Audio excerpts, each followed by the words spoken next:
Hello বন্ধুরা, তোমাদের প্রত্যেকে আবার আমার ইউটিউব চ্যানেলে স্বাগত।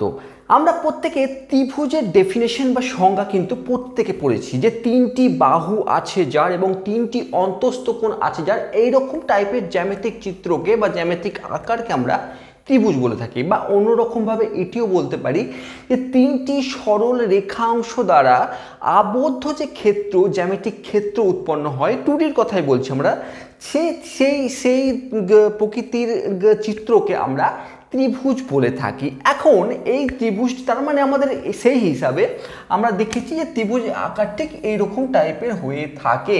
তার একই এই পয়েন্টটি এবং এই পয়েন্টটি তিনটি পয়েন্ট, এবং এটি যদি এ, এটি যদি বি এবং এটি যদি সি নাম দিই, তাহলে এ বি, বিসি এবং এসি এই তিনটি রেখাংশ দ্বারা গঠিত একটি আবদ্ধ ক্ষেত্র হচ্ছে ত্রিভুজ, আর এটি তার চিত্র। এবার কথা হচ্ছে, তাহলে যে কোনো বাহু দ্বারা, অর্থাৎ আমি কোনো একটি বাহু এবং কোনো একটি বাহু, তিনটি যে কোনো পরিমাপের বাহু দ্বারা কি একটি ত্রিভুজ অঙ্কন করতে পারি? এটি হচ্ছে আসল বিষয়।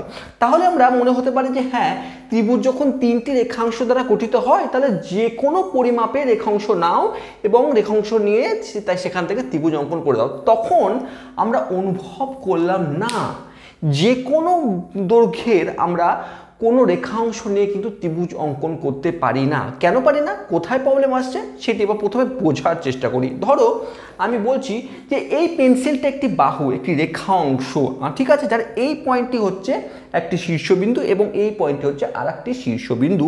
আমি সেটিকে প্রথমে ড্র করলাম বা সেটিকে আমি বোর্ডে আটকে দিলাম।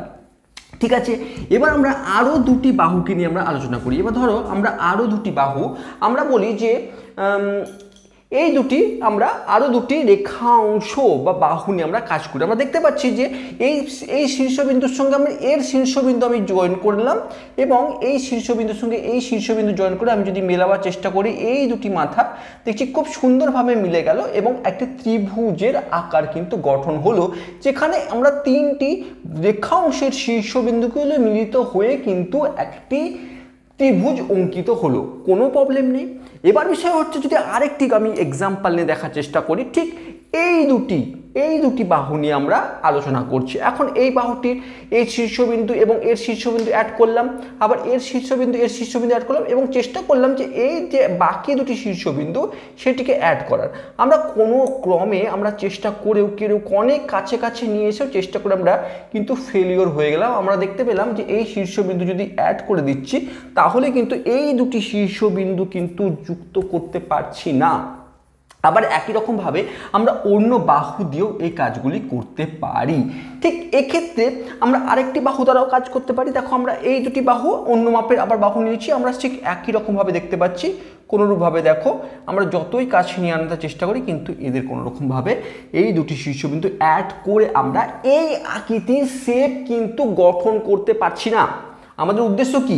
আমাদের উদ্দেশ্য হচ্ছে এই একটি বাহু এবং একটি বাহু এবং একটি বাহু, তিনটি বাহু, এই তিনটি বাহুর শীর্ষবিন্দুগুলিকে মিলে একটি আবদ্ধ। এখন তুমি মনে করতে পারো যে এই একটি করে দিলাম, এই তো এরকম একটি করে দিলাম, এই তিনটি শীর্ষবিন্দু অ্যাড করে দিই, এরকম। এটি কিন্তু আবদ্ধ ক্ষেত্র হলো না, কারণ এই পজিশনটি কিন্তু এদের যুক্ত হয়নি, আবদ্ধ ক্ষেত্র হয়ে ওঠেনি। তাহলে এটি ত্রিভুজ গঠন করতে পারছে না। তাহলে একটি বিষয় ক্লিয়ার হলো যে কোনো বাহু বিশিষ্ট কিন্তু বাহু দিয়ে বা যে কোনো দৈর্ঘ্যের রেখাংশ দিয়ে কিন্তু ত্রিভুজ অঙ্কন করা পসিবল না। ঠিক আছে, কিন্তু একটি সিমিলারিটি লক্ষ্য করলাম, এইটি করতে গিয়ে একটি জিনিস লক্ষ্য করলাম, যে এক্ষেত্রে আমরা এই দুটি বাহু দ্বারা এবং এই বাহুটি দ্বারা আমরা ত্রিভুজ অঙ্কন করতে পারলাম না। তাহলে আমরা যদি লক্ষ্য করলাম যে এই বাহু দুটির যে যোগফল করি আমি, এটি এবং এটি যে বাহুর যদি যোগ করি, বাহু দুটির দৈর্ঘ্য যদি যোগ করি, সেই দৈর্ঘ্যটি দেখতে পাচ্ছি আমরা এই বাহুটি থেকে ছোট হচ্ছে। যে ক্ষেত্রে এই বাহু দুটির যোগফল এই বড় বাহুটির থেকে ছোট হচ্ছে, সেক্ষেত্রে এই বাহু তিনটি একত্রে মিলে একটি ত্রিভুজ গঠন করতে পারলো না। অন্যরকমভাবে কখন গঠন করতে পারলো? যখন এই বাহুটি এবং এই বাহুটি আমি নিয়েছিলাম, দেখতে পাচ্ছি যে এই দুটি কিন্তু ভালোভাবে গঠন করেছিল। কারণ কি গঠন করতে পারবে? কারণ কি এই দুটি বাহুর যোগফল এই বাহুর থেকে বড়। অথবা আমরা আরেকটু এক্সাম্পল নিয়েছিলাম না, আমরা এই দুটি নিয়েও কাজ করেছিলাম, আমরা সর্বপ্রথমে এই দুটি নিয়েও কাজ করেছিলাম, এবং সেক্ষেত্রে আমরা লক্ষ্য করছিলাম সেক্ষেত্রেও কিন্তু আমরা এই গঠন করতে পারছিলাম। আমরা ত্রিভুজ অঙ্কন করতে পারছিলাম। তাহলে কোন কোন ক্ষেত্রে আমরা ত্রিভুজ অঙ্কন করতে পারছিলাম? যখন যখন কোনো ত্রিভুজের দুটি বাহুর যোগফল তৃতীয় বাহুর থেকে বড় হচ্ছিল, আমরা কখন ত্রিভুজ অঙ্কন করতে পারছিলাম? ভালো করে যদি ডিপে দেখার চেষ্টা করি যে এই যে ত্রিভুজটি এই বাহুটি এবং এই বাহুটি দ্বারা আমরা ত্রিভুজ অঙ্কন করতে তখনই সক্ষম হচ্ছিলাম যখন এই দুটি বাহুর যোগফল তৃতীয় বাহু থেকে বড় হচ্ছিল, আর যখনই ছোট হচ্ছিল তখন কিন্তু ত্রিভুজ অঙ্কন করা পসিবল হচ্ছিল না। তাহলে এবার গণিতে আমরা এটিকে ফিল করলাম, কিন্তু ফিল করলেই হয় না, গণিতে উপযুক্ত প্রমাণের সাপেক্ষে প্রমাণ করে দেখাতে হয় আমি যে কথাটি বলছি সেটি যথার্থ কিনা। তাহলে আমরা এই উপপাদ্যটি বোঝার চেষ্টা করব, যে উপপাদ্যে এই স্টেটমেন্টটি দেওয়া আছে যে কোনো ত্রিভুজে দুইটি বাহুর যোগফল তৃতীয় বাহুর থেকে সব সময় বড় হবে, এটি আমরা এই ভিডিওতে প্রমাণ করার চেষ্টা করব। তাহলে আমরা একটি ত্রিভুজ এ বি সি অঙ্কন করলাম। এক্ষেত্রে বিসি বাহুর দৈর্ঘ্য যে বৃহত্তর সেটা আমরা লক্ষ্য করতে পারছি। আমরা সেইভাবেই কিন্তু অঙ্কন করেছি যে বিসি বাহুটি কিন্তু দৈর্ঘ্য এ বি এবং এসির থেকে বড়। তাহলে প্রদত্ত কি? আমরা লিখে দিই যে ত্রিভুজ এ বি সি এর বিসি বৃহত্তম বাহু, এটি আমরা সর্বপ্রথমে আমরা জানি। এবং আমাকে প্রমাণ কি করতে হবে? আমাকে প্রমাণ করতে হবে এই যে সর্ববৃহৎ বাহুটি বিসি, তার থেকে এবি এবং এসি এই দুটি বাহুর যোগফল যদি আমরা বড় প্রমাণ করতে পারি তাহলে কিন্তু আমাদের আসল উদ্দেশ্য প্রমাণ হয়ে যাবে। তাহলে আমাকে প্রমাণ করতে হবে যে এ বি এই বাহুটি এবং এসি এই দুটি বাহুর যে দৈর্ঘ্য সেটি সবসময় বড় হবে সর্ববৃহত্তর বাহু বিসি বাহুর থেকে। এটি আমাকে প্রমাণ করে দেখাতে হবে। তাহলে আমরা কি করতে পারি? আমরা অঙ্কন করতে পারি। কোনো কিছু প্রমাণ করার জন্য একটি আমাকে অঙ্কন করতে হবে, আর সেই অঙ্কনটা আমরা কি করব? আমরা ত্রিভুজ এবিসি এর এ শীর্ষবিন্দু থেকে বিসির উপর এ ডি একটি লম্ব অঙ্কন করব। আমরা কি করব? আমরা এ পয়েন্ট থেকে আমরা বিসির উপর একটি লম্ব অঙ্কন করব যেটি ডি পয়েন্টে ছেদ করবে। কি করব আমরা? ত্রিভুজ এ বি সি এর এ শীর্ষবিন্দু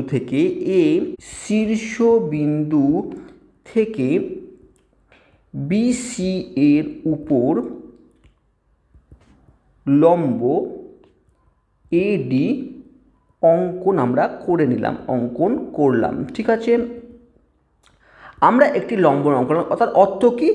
অর্থ হচ্ছে এডি বিসির ওপর লম্ব, এটি আমরা অঙ্কন করলাম। আমাকে প্রমাণ করতে হবে যে A B plus AC greater than BC. ঠিক আছে, এখন এই লম্ব প্রমাণ করার ফলে আমাদের প্রমাণ, এবার আমরা প্রমাণে আসছি। লম্ব প্রমাণ হওয়ার পর আমরা দুটি ত্রিভুজকে লক্ষ্য করতে পারছি, একটি এ বিডি এবং একটি এডিসি, দুইটি ত্রিভুজকে কিন্তু আমরা লক্ষ্য করতে পাচ্ছি। এখন প্রথম ত্রিভুজটি অর্থাৎ ত্রিভুজ এ ডিবি, এই যে ত্রিভুজের লক্ষ্য করার বিষয় হচ্ছে যে যেহেতু এ ডি বিসি এর ওপর লম্ব, তাহলে এই কোণটি কিন্তু সমকোণ, অর্থাৎ কোণ এ ডিবি কিন্তু এক সমকোণ, এটি কোনো ডাউট নেই কিন্তু, মানে এটি 90 ডিগ্রি, এটি ডাউট নেই। তাহলে বাকি স্বাভাবিকভাবে একটি ত্রিভুজের আরেকটি বিষয় আমরা জানি, একটি ত্রিভুজের তিনটি কোণের যোগফল হয় 180 ডিগ্রি, অর্থাৎ এই কোণটি এবং এই কোণটি, এই তিনটি মিলে তাদের যোগফল হবে 180 ডিগ্রি। তাহলে স্বাভাবিকভাবে এটি যদি 90 হয়ে যায় তো এটির কোণ যদি 1 ডিগ্রিও হয়ে থাকে তাহলে এটি 89 ডিগ্রি হয়ে থাকবে, অর্থাৎ বাকি দুটি কোণ স্বাভাবিকভাবেই 90 ডিগ্রি থেকে ছোটই হবে, অর্থাৎ সূক্ষ্মকোণ হবে। অর্থাৎ একটি 90 ডিগ্রি হলে এই বাকি দুটি কোণ সেটি 90 ডিগ্রি কম বা সূক্ষ্মকোণ হয়ে থাকবে। তাহলে এখন সেই নিরিখে যদি আমরা আলোচনা করি, ভেবে দেখি, তাহলে এই যে এ ডিবি এটি হচ্ছে এই ত্রিভুজের এই কোণটি, অর্থাৎ এই যে কোণটি, এই কোণটি হচ্ছে সর্ববৃহত্তম কোণ। এখন আমরা আরেকটি উপপাদ্য আমরা এর পূর্বেই শিখেছি, যেক্ষেত্রে আমরা বলা হয়েছে যে কোনো একটি ত্রিভুজের বৃহত্তম কোণের অপোজিটে বিপরীতে অবস্থিত বাহুর দৈর্ঘ্য ছোট কোণটির অপোজিটে অবস্থিত বাহুর দৈর্ঘ্যের তুলনায় কিন্তু বৃহত্তর হয়। অর্থাৎ এই কোণটি যদি বড় হয়ে থাকে তাহলে এর অপোজিটে এই বাহুটি আছে এবং এই কোণটি ছোট স্বাভাবিকভাবে, এই কোণের অপোজিটে কিন্তু এই বাহুটি আছে। ভালো করে বোঝার চেষ্টা করো, এটি হচ্ছে বড় কোণ, এর অপোজিটে এই বাহুটি আছে, আর এটি হচ্ছে ছোট কোণ, এর অপোজিটে এই বাহুটি আছে। তাহলে স্বাভাবিকভাবে আমরা যেটি শিখেছি সেই অনুসারে স্বাভাবিকভাবে বলতে পারি এডিবি যদি সমকোণ হয়ে থাকে তাহলে কোণ বিএডি একটি সূক্ষ্মকোণ হয়ে থাকবে, এবার তাহলে আমি কোণ এডিবি গ্রেটার দেন কোণ বিএডি হয়ে থাকবে। বিএডিবি বড় হবে বিএডির থেকে, কারণ আমি বললাম যে এটি যদি 90 ডিগ্রি হয় তাহলে স্বাভাবিকভাবে এই কোণটি বা এই কোণটি যেটি বলো না কেন এর থেকে ছোটোই হবে, কারণ এটি তিনটি যোগফল 180 ডিগ্রি হতে হবে। তাহলে এই কোণটি ছোট হবে। তাহলে যদি ছোট হয়ে থাকে তাহলে এই কোণটি বৃহত্তম কোণের অপোজিটে যে বাহুটি আছে অর্থাৎ এ বি সেটিও কিন্তু বড় হবে। এই ছোট কোণের অপোজিটে যেই কোণ বাহুটি আছে বিডির থেকে বড় হয়ে থাকবে। কিসের ভিত্তিতে? আমরা পাশে লিখব যে ত্রিভুজের বৃহত্তর কোণের বিপরীত আমরা এটি উপপাদ্যে পড়েছি যে ত্রিভুজের বৃহত্তম কোণের বিপরীত বাহু ক্ষুদ্রতর কোণের বিপরীত বাহু অপেক্ষা বৃহত্তর হবে। তার ভিত্তিতে আমরা বলে দিতে পারি যে A B greater than BD হবে। একই রকমভাবে আমরা এই সেম ত্রিভুজের যদি আমরা পাশের যে ত্রিভুজটি অর্থাৎ এ ডিসি এই ত্রিভুজের ক্ষেত্রে এখন এই যে কোণটি এটি সমকোণ, অর্থাৎ কোণ এ ডিসি ইজ ইকুয়াল টু এক সমকোণ, ঠিক আছে, এক সমকোণ বা 90 ডিগ্রি। তাহলে এই যে এই কোণটি এবং এই কোণটি দুটি সূক্ষ্মকোণ হবে অর্থাৎ ছোট হবে। তাহলে আমরা আরেকটি কোণ ডিএসি ইজ ইকুয়াল টু সূক্ষ্মকোণ হবে, এটি একটি সূক্ষ্মকোণ হয়ে থাকবে অর্থাৎ 90 ডিগ্রি ছোট হয়ে থাকবে। আবার সেই নিরিখে আমরা তাহলে বলতে পারি যে কোণ এডিসি অর্থাৎ এই কোণটি এর থেকে কিন্তু বড় হবে, ঠিক আছে। তাহলে কোণ এডিসি গ্রেটার দেন কোণ ডিএসি, কারণ কি সূক্ষ্মকোণ এক সমকোণের থেকে ছোটই হবে। তাহলে আবার উল্টোভাবে এই যে এই কোণটি তাহলে 90 ডিগ্রি, এটি 90 ডিগ্রি থেকে ছোট হবে, কারণ ত্রিভুজের তিনটি কোণের যোগফল 180 ডিগ্রি। তাহলে এটি যখন 90 ডিগ্রি হয়ে গেছে তাহলে এটি সব থেকে কম হলেও এই দুটি কোণের যোগফল 180 ডিগ্রি হতে গেলে 90 ডিগ্রি হতে হবে। এই দুটি কোণের যোগফল 90 ডিগ্রি হতে হবে তবে 100 ডিগ্রি হবে। আর এই দুটি কোণের যোগফল 90 ডিগ্রি হতে গেলে এই দুটি কোণকেই কিন্তু 90 ডিগ্রি ছোট হতে হবে। তাহলে আমরা এই কোণটি কিন্তু যাই হোক না কেন এই কোণের থেকে ছোটই হবে, তাহলে সেটি ছোট হলো।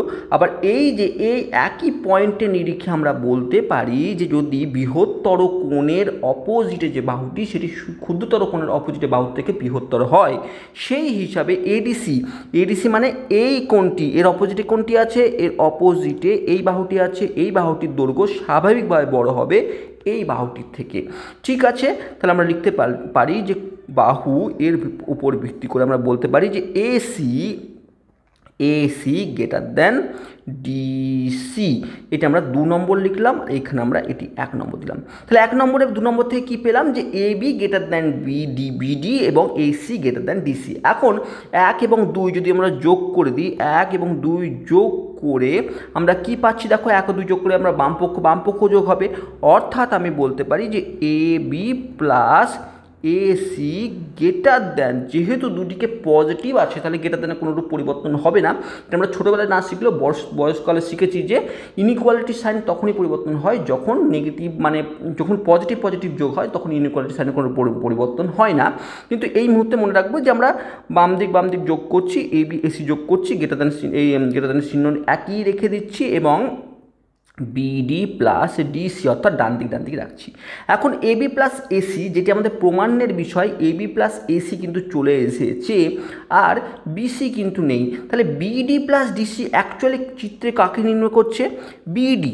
বিডি নির্ণয় করছে এইটুকু অংশকে এবং ডিসি নির্ণয় করছে এইটুকু অংশকে। তাহলে লক্ষ্য করছি বিডি এবং ডিসি যদি যোগ করি তাহলে পুরো বিসিকেই কিন্তু আমরা পাচ্ছি। তাহলে আমরা বলতে পারি যে এবি প্লাস এসি তো আছে, সেটি বিডি প্লাস ডিসি অর্থাৎ তাকে আমাকে বিসিকেই রিপ্রেজেন্ট করছে। আর এটি আমাকে অ্যাকচুয়ালি প্রমাণ করতে বলেছিল। দেখো এটি কিন্তু অ্যাকচুয়ালি আমাকে প্রমাণ করতে হতো। তাহলে আমরা প্রমাণ করলাম যে কোনো একটা ত্রিভুজ গঠন করতে গেলে তাদের বাহু এবং ত্রিভুজটি ঘটতে গেলে এই প্রপার্টিসটি কিন্তু খুব গুরুত্বপূর্ণ। কোনো একটি ত্রিভুজের ক্ষেত্রে ত্রিভুজের সঙ্গে বাহুর সম্পর্ক এটি যে যদি ওই ত্রিভুজটির বাহু যে কোনো দুটি বাহুর যোগফল সব সময় তৃতীয় বাহুটির থেকে বড় হবে এবং তখনই একটি ত্রিভুজ গঠন হতে পারবে ওই তিনটি বাহু দ্বারা। তো আজকের ভিডিওটা এটিকে আমরা বোঝাবার চেষ্টা করেছিলাম এবং উপপাদ্যটিকেও প্রমাণ করার চেষ্টা করেছিলাম। যদি ভিডিওটি ভালো লেগে থাকে অবশ্যই চ্যানেলকে সাবস্ক্রাইব করো। Thank you for watching.